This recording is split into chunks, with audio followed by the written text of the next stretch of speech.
Nouvelle semaine, mesdames, messieurs, bonsoir et bienvenue dans ce journal.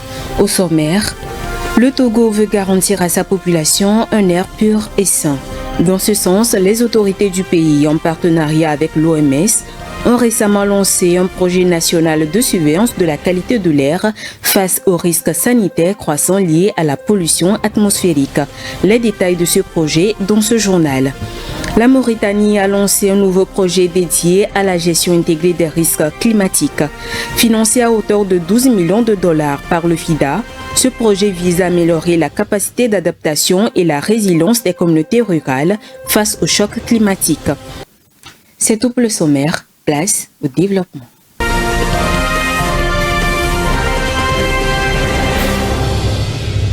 Le gouvernement togolais, soutenu par l'Organisation mondiale de la santé et de la Coalition pour le climat et l'air pur, a procédé au lancement d'un ambitieux projet national de surveillance de la qualité de l'air. C'est une initiative qui vise à mieux comprendre les sources de pollution, à alerter les populations et à orienter les politiques publiques vers des solutions plus durables. Suivant. Le Togo engage un ambitieux projet national de surveillance de la qualité de l'air face aux risques sanitaires croissants liés à la pollution atmosphérique. Ce projet a été officiellement lancé le 29 avril 2025 à Lomé avec le soutien de l'OMS et de la Coalition pour le climat et l'air pur. La dégradation progressive de la qualité de l'air à Lomé et dans d'autres grandes villes togolaises suscite une vive inquiétude. En 2019, les infections respiratoires figuraient en tête des consultations dans le Grand Lomé, avec plus de 18 milliards de francs CFA dépensés en soins, selon les données sanitaires nationales. La pollution atmosphérique qualifiée de tueur invisible est responsable de plus de 8000 décès prématurés chaque année au Togo. Elle menace aussi l'agriculture, l'économie des forêts et compromet les efforts de reboisement. Selon le Dr Kofi Efanam Adadji, directeur général de l'Agence nationale de gestion de l'environnement ANGE, les causes de cette pollution sont multiples. Il s'agit entre autres de l'industrialisation non maîtrisée, l'usage intensif des énergies fossiles, des feux de végétation, de l'agriculture non durable et de la mauvaise gestion des déchets. Intitulé Projet Qualité de l'air au Togo, PQAT, le programme entend apporter une réponse structurée à cette crise environnementale fondée sur l'information, la prévention et la participation communautaire. Il s'articule autour de 3 axes majeurs, notamment l'installation de stations de mesure de pollution, l'analyse des données collectées et la sensibilisation du public et des décideurs. À terme, le dispositif couvrira 24 communes, dont 13 dans le Grand Lomé et 11 à l'intérieur du pays, avec l'objectif de suivre de près les niveaux de pollution et de diffuser ces informations de manière accessible. L'Agence nationale de la météorologie du Togo, avec l'appui du programme de résilience du système alimentaire, a organisé un atelier national dédié à cartographier le système d'information météorologique au Togo. L'objectif est de renforcer la maîtrise des données météorologiques du pays et d'identifier tous les acteurs qui interviennent dans la production de ces informations. Les détails dans cet élément. Afin de renforcer la maîtrise et la coordination des données météorologiques au Togo, l'Agence nationale de la météorologie du Togo ANAMET, en collaboration avec le programme de résilience du système alimentaire et le soutien de la Banque mondiale, a organisé le 27 avril dernier un atelier national pour dresser un rapport de la première cartographie nationale des acteurs de la météorologie. Traditionnellement confiée à l'ANAMET, la production et la diffusion des données météorologiques relèvent d'une mission régalienne. Toutefois, face à l'installation croissante de stations météorologiques par d'autres institutions privées et publiques, le besoin de recensement et de coordination s'est imposé. Selon Dr Issaou Latifou, directeur général de l'ANAMET, la cartographie vise à identifier tous les acteurs qui, de près ou de loin, interviennent dans la production de données météorologiques, car certaines structures produisent des données que l'ANAMET ne peut pas contrôler directement. Au-delà du simple recensement, la cartographie se veut un outil pratique. À titre d'exemple, lorsqu'un utilisateur demandera des informations spécifiques, telles que des données sur la pollution de l'air, l'ANAMET pourra orienter immédiatement vers l'Agence nationale de gestion de l'environnement ou tout autre acteur compétent. L'objectif global est de renforcer les capacités des différents acteurs en matière d'installation, de collecte et d'élaboration de données météorologiques pour garantir des informations fiables au service de notre développement durable. Les observations et recommandations formulées durant l'atelier alimenteront la version finale de la cartographie, attendue comme une boussole stratégique pour mieux organiser, valoriser et mutualiser les efforts dans le domaine de la météorologie au Togo. Un incendie de forêt s'est déclenché dimanche dernier en Afrique du Sud, dans le parc national de la montagne de la Table. Il a fallu évacuer les habitants du Cap d'au moins 198 foyers, dont 48 nécessitant des soins. Le point avec Léonce Sagou. Le week-end dernier, en Afrique du Sud, près de 200 maisons du Cap ont été évacuées suite à des incendies de forêt qui ont fait rage dans le parc national de la montagne de la Table. Les autorités locales ont multiplié les efforts de sauvetage au lendemain de l'incendie, équipés de 5 camions de pompiers et de 3 hélicoptères à Tokai, une grande banlieue résidentielle située au pied des montagnes de Constantiaberg. Le ministère des Affaires environnementales et du développement du Cap occidental a déclaré que malgré ces opérations, l'incendie de forêt n'avait pas encore été maîtrisé. Les agences gouvernementales ont donc dû mobiliser toutes les ressources disponibles pour aider à combattre les feux. Afin de maximiser les efforts de lutte contre l'incendie, les pompiers ont divisé la zone touchée en 5 sections. Ceci permettra par la même occasion de contrôler ces feux en fonction de la vitesse et de la direction du vent. Certaines parties du parc national de la montagne de la Table ont été momentanément fermées. Pour l'heure, la cause de l'incendie de forêt n'a toujours pas été déterminée. En Mauritanie, un projet de gestion intégrée des risques climatiques a été lancé dans la ville de Kifa.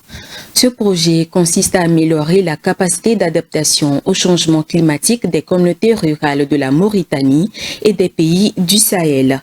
Il est financé en partie par le Fonds international de développement agricole FIDA et par le Fonds vert pour le climat d'un montant de 12 millions de dollars. Rafetou Mbérekou nous en dit plus dans ce commentaire.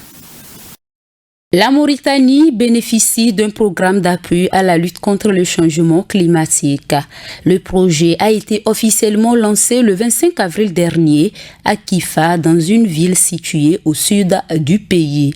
Il vise concrètement à renforcer les mécanismes de lutte contre la crise climatique tout en bonifiant la sécurité alimentaire du pays. Évalué à 12 millions de dollars, ce programme est partiellement subventionné par le Fonds international de développement agricole et le Fonds vert pour le climat.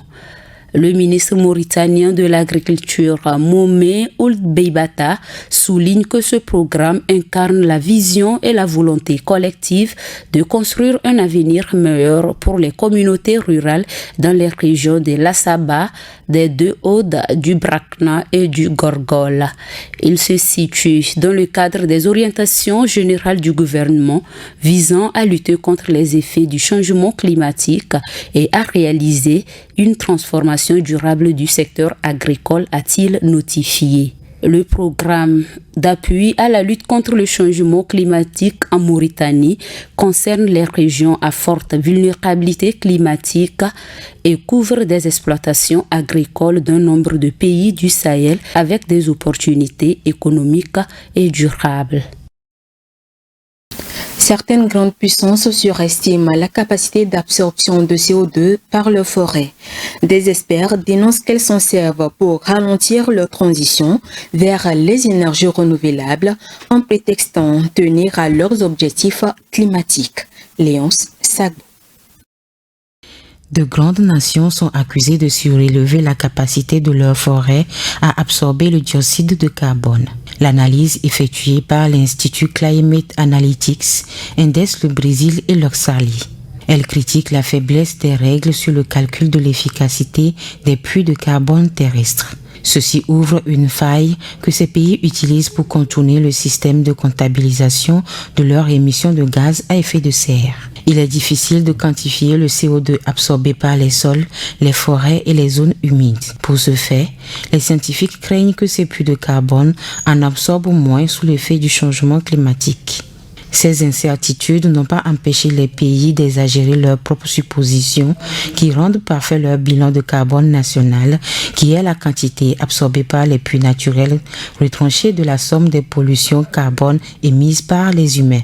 Ces bilans carbone sont primordiaux pour vérifier le respect des engagements des pays à l'heure où chacun doit présenter avant la COP30 son nouvel objectif de réduction des émissions pour 2035. D'après Climate Analytics, ces hypothèses masquent l'ampleur et le rythme de la réduction des émissions d'énergie fossile nécessaires pour que chaque pays joue son rôle dans l'accord de Paris.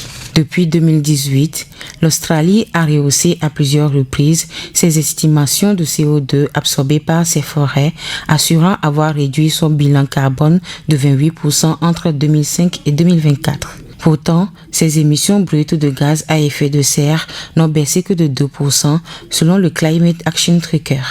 Concernant le Brésil, il a annoncé qu'il réduirait sa pollution carbone entre 59 et 67% d'ici 2035 par rapport à 2005, mais sans y préciser la contribution des forêts. Claudio Forner, co-auteur de l'étude, explique que si l'on prend en compte juste les forêts, les émissions continueront d'augmenter. Dans le cas contraire, toute la réduction doit être faite par le secteur énergétique. L'accord de Paris de 2015 a donné la liberté aux pays de formuler leurs propres hypothèses de performance des puits de carbone et donc sans règle, les pays ne font que jouer avec le système, regrette Claudio. Selon Climate Analytics, le doute sur la performance des puits de carbone pourrait représenter jusqu'à 3 milliards de tonnes de CO2, soit environ les émissions naturelles de l'Union européenne. C'est la fin de ce journal préparé et réalisé par l'ensemble de la rédaction. Merci de l'avoir suivi. Restez avec nous, l'information continue. À très bientôt. Green TV International, We Revive the Environment.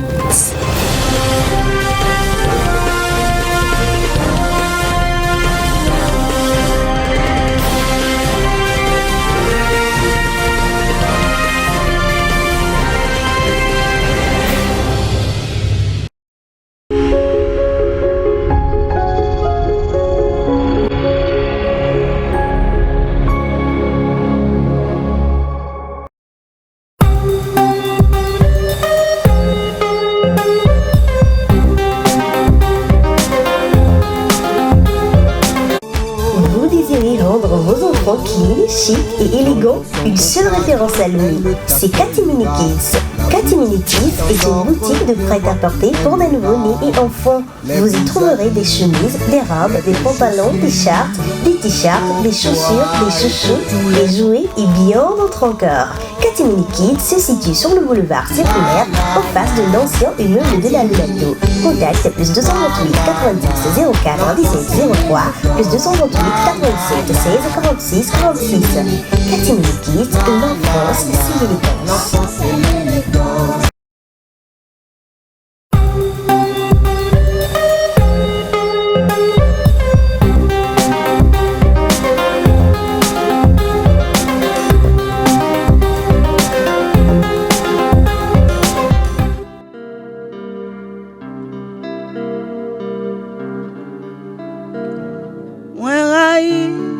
La m'a crié